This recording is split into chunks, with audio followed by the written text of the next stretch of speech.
Alright, so create my outfit, I'm using this fabric here. When I bought it, it came with 3 yards of each print. So currently this is the direction of the print. It starts off with yellow, then the birds, then the yellow, then the white and yellow, then it repeats itself.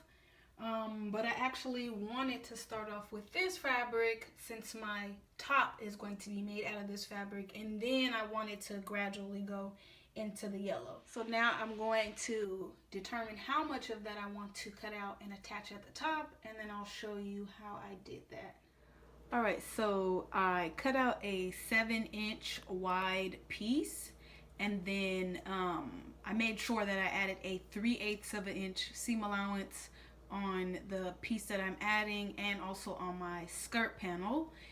And then I also reduced my overall skirt panel by 7 inches first, and then I added on my seam. Also cutting out my waistband in the white fabric as well. And this is what that seam is looking like after I attached it.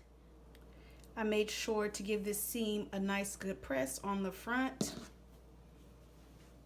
and a nice good press on the back. So after I attached these two, I went ahead and finished that off with my serger, and yeah, then just really press that out.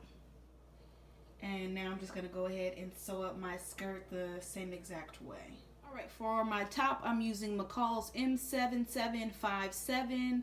I cut out view D, and I made sure that when cutting out that my fabric was going in the same direction as my waistband and the other piece on my skirt panel.